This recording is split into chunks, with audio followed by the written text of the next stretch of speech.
जय श्री राधे। श्री राधा नाम चैनल के सभी श्रोताओं का हार्दिक स्वागत है। आज हम इस पवित्र यात्रा की शुरुआत कर रहे हैं जो हमें भागवत कथा के दिव्य रस में डुबोएगी।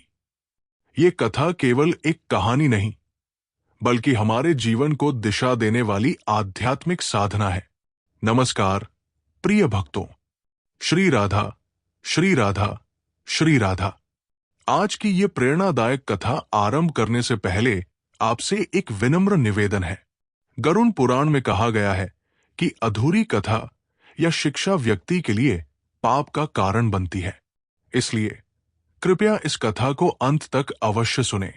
यदि आप भगवान के सच्चे भक्त हैं और सनातन धर्म में अटूट विश्वास रखते हैं तो इस वीडियो को अभी लाइक करें, चैनल को सब्सक्राइब करें और कमेंट में श्री राधा लिखकर अपनी आस्था व्यक्त करें। तो चलिए बिना किसी विलंब के आज की ज्ञानवर्धक कथा शुरू करते हैं। हर बार की तरह हम श्री राधा के पावन स्मरण से आरंभ करेंगे। श्री राधा का नाम लेना हमें उनके प्रेम और करुणा का अनुभव कराता है। उनके स्मरण से हृदय में भक्ति जागती है और जीवन में आनंद आता है। आज की प्रेरणादायक कथा प्रारंभ करने से पहले मैं आपसे एक विनम्र निवेदन करता हूं। कृपया इस कथा को सुनते समय मन को शांत रखें और श्री राधा के दिव्य नाम का स्मरण करते रहें। यही स्मरण इस कथा के सार को आपके हृदय तक पहुंचाएगा। तो आइए श्री राधा का आशीर्वाद लेकर कथा की शुरुआत करें। आज हम भागवत कथा के प्रथम स्कंद के प्रथम अध्याय से शुरुआत कर रहे हैं। ये अध्याय हमें भागवत कथा के महत्व और इसकी दिव्यता से परिचित कराता है। बहुत समय पहले की बात है। नैमिषारण्य नामक पवित्र वन में अनेक ऋषि मुनि एकत्रित हुए।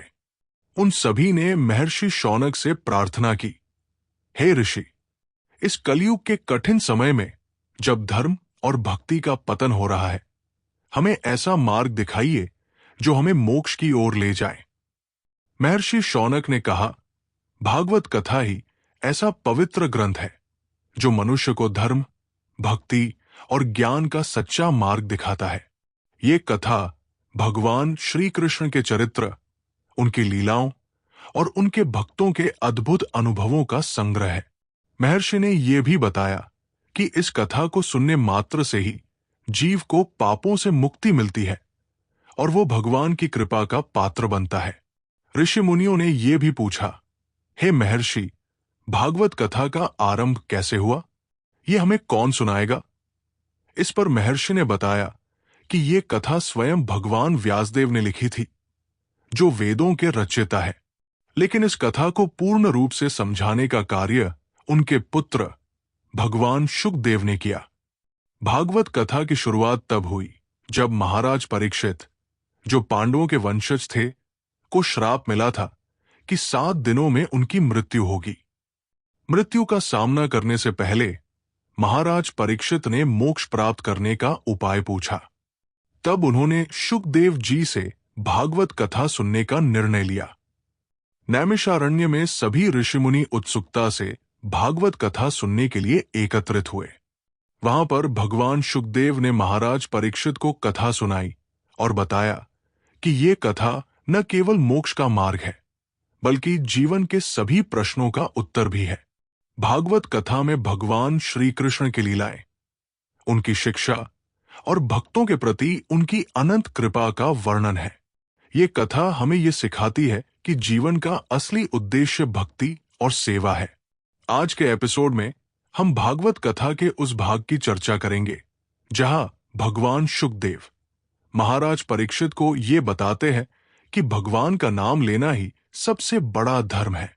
उन्होंने कहा, कलयुग में भक्ति ही सबसे सरल और प्रभावशाली मार्ग है। जब भी आप श्री राधा या श्री कृष्ण का नाम लेते हैं तो आपके सभी पाप धुल जाते हैं और आपके हृदय में प्रेम और शांति का वास होता है। एक उदाहरण के रूप में शुकदेव जी ने गजेंद्र मोक्ष की कथा सुनाई। गजेंद्र एक राजा था जो अगले जन्म में हाथी बन गया।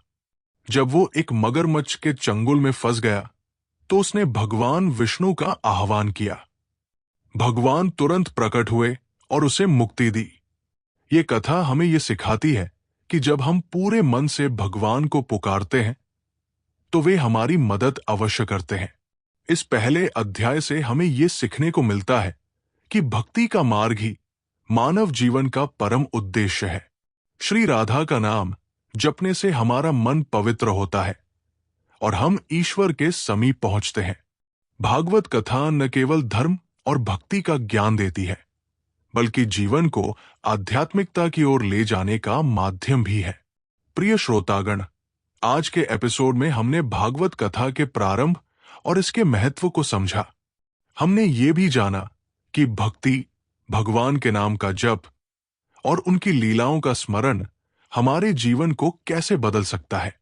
अगले एपिसोड में हम भागवत कथा के अगले अध्याय में प्रवेश करेंगे, जिसमें भगवान श्री कृष्ण के जन्म और उनकी अद्भुत लीलाओं की चर्चा होगी। आज की कथा से हमने ये समझा कि भागवत कथा का श्रवण और श्री राधा का स्मरण जीवन को पवित्र बनाता है। हर दिन श्री राधा का नाम लें और अपने जीवन को उनकी कृपा से आलोकित करें। आपसे निवेदन है कि हमारे साथ इस यात्रा में बने रहें और हर दिन इस अमृतमयी कथा का आनंद लें। जय श्री राधे।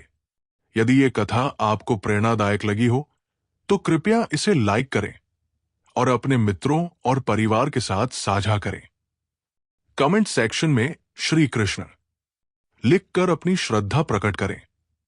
इस वीडियो को अंत तक देखने के लिए आपका हृदय से धन्यवाद। जय श्री राधे।